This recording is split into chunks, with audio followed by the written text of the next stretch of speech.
Bismillahirrahmanirrahim. Assalamualaikum warahmatullahi wabarakatuh.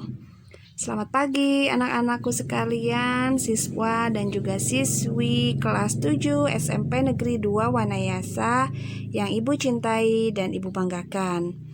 Bertemu lagi kita di pertemuan yang kedua pada pembelajaran jarak jauh mata pelajaran PPKN. Nah, sekarang tiba saatnya kita untuk pemaparan materi dari materi yang telah kalian baca dan kalian catat sebelumnya. Tujuan pembelajaran kita pada hari ini, peserta didik mampu mensyukuri keberagaman suku, agama, ras, dan antar golongan dalam bingkai Bhinneka Tunggal Ika. Langsung saja, materi kita hari ini merupakan kelanjutan materi yang kemarin. Kalau kemarin kita mempelajari mengenai beberapa faktor yang menyebabkan keberagaman dalam masyarakat Indonesia, hari ini kita akan belajar keberagaman apa saja yang ada di Indonesia, yaitu keberagaman sara, suku, agama, ras, dan antar golongan. Yang pertama adalah keberagaman suku. Indonesia memiliki beraneka ragam suku dari Sabang sampai Merauke. Di sini Ibu tuliskan ada 1, 2, 3, 4, 5 contoh dari suku yang terdapat di Indonesia. Di sini terdapat nama rumah adatnya, terdapat pakaian khasnya, pakaian adatnya maksudnya, lalu terdapat tarian adatnya dan juga terdapat bahasa yang biasa digunakan pada suku tersebut. Kita lihat pertama suku Gayo, rumah adatnya dinamakan Umah Edet Pituruang, lalu pakaiannya dinamakan Karawang Gayo, tariannya tari saman dan bahasa yang digunakannya adalah bahasa Gayo. Yang kedua adalah suku Sunda. Suku Sunda adalah suku yang terdapat di daerah kita ya. Kita merupakan suku Sunda.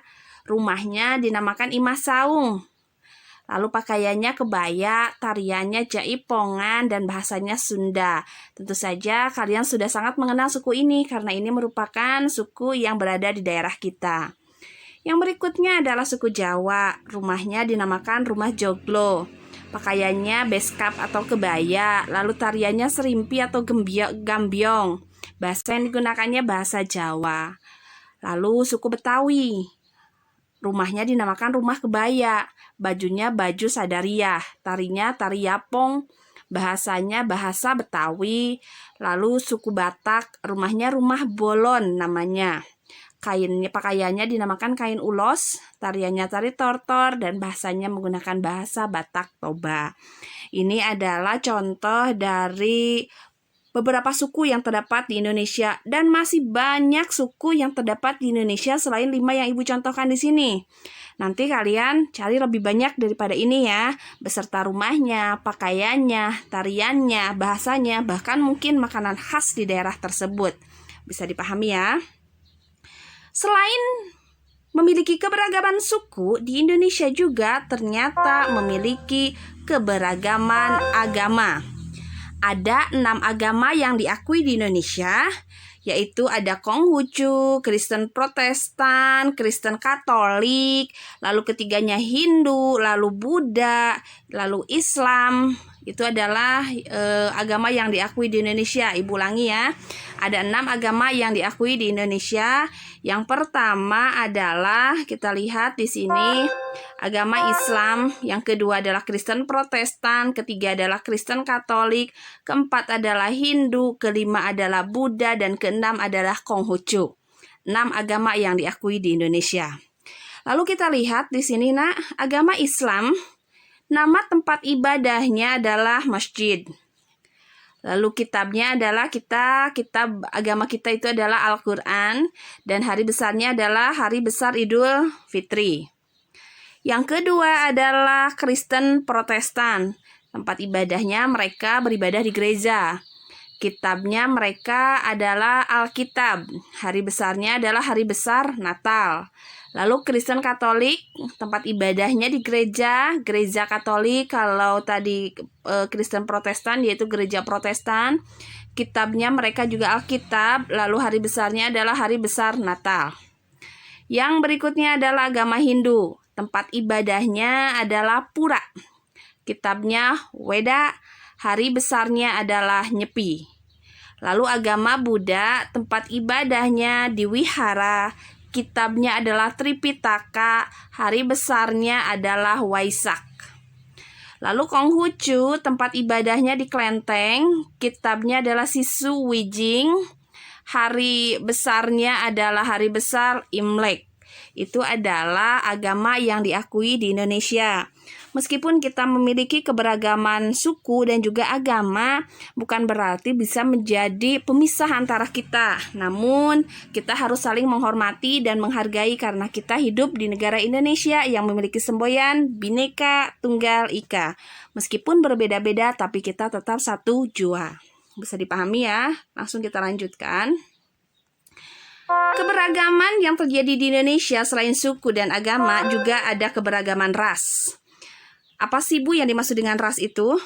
Ras merupakan golongan bangsa berdasarkan ciri-ciri fisik seperti warna kulit, warna dan bentuk rambut, bentuk muka, ukuran badan, bentuk dan warna mata dan lain sebagainya. Di Indonesia terdapat beberapa ras. Kita lihat di sini. Ada ras yang dikatakan Asiatic Mongoloid. Asiatic Mongoloid, ras ini memiliki kulit berwarna putih, lalu matanya sipit, bentuk wajahnya bulat. Lalu ada juga ras Malayan Mongoloid. Ras Malayan Mongoloid ini kulitnya seperti kita, sawo matang, lalu memiliki mata bulat dan memiliki wajah bulat. Lalu yang berikutnya adalah ada ras Melanesoid. Ras Melanesoid ini kulitnya hitam, rambutnya biasanya cenderung keriting dan matanya besar. Lalu yang terakhir adalah ras Kaukasoid. Kalau Kaukasoid ini adalah kulitnya putih bule. Lalu matanya kecil tapi tidak memiliki kelopak. Bisa dibedakan ya, kelopaknya tidak terlihat, bukan tidak memiliki kelopak. Ini adalah 4 ras yang terdapat di Indonesia. Asiatic Mongoloid, Malayan Mongoloid, Melanesoid, dan Kaukasoid. Bisa dipahami ya. Langsung kita lanjutkan lagi. Selain memiliki keberagaman suku, agama, ras, di Indonesia juga memiliki keberagaman antar golongan. Menurut Said Muiz 2008, struktur masyarakat Indonesia ditandai dengan ciri untuk antar golongannya kita lihat ada secara horizontal dan ada secara vertikal. Secara horizontal ditandai dengan kenyataan adanya kesatuan-kesatuan sosial berdasarkan perbedaan golongan, suku bangsa, agama, adat istiadat, dan kedaerahan. Secara horizontal, perbedaan antar golongan tuh ada golongannya yang dibedakannya atas perbedaan suku, agama, adat istiadat, dan kedaerahan. Tapi ingat, perbedaan itu bukan sebagai pemisah, namun sebagai kekayaan bangsa Indonesia. Yang berikutnya adalah keberagaman golongan secara vertikal. Ditandai dengan adanya lapisan atas dan lapisan bawah yang cukup tajam, penggolongan kelas sosial tersebut adanya kelas sosial tinggi dan adanya kelas sosial sedang dan kelas rendah. Itu adalah keberagaman antar golongan. Bisa dipahami ya nak ya. Nah, sebagai negara yang memiliki keberagaman, adanya penggolongan merupakan hal yang wajar. Namun, ingat, keberagaman tersebut jangan sampai menjadikan sebuah perpecahan di negara kita, namun menjadi kekayaan budaya bangsa kita sesuai semboyan Bhinneka Tunggal Ika. Meskipun kita berbeda-beda, tapi kita tetap satu jua. Materi lebih lanjut mengenai Bhinneka Tunggal Ika akan kita pelajari minggu depan. Jangan lupa dibaca buku paketnya. Nah, materi hari ini cukup sekian. Sekian pemaparan dari Ibu, semoga bermanfaat. Ingat, ilmu adalah harta karun yang akan mengikuti kemanapun pemiliknya pergi. Assalamualaikum warahmatullahi wabarakatuh.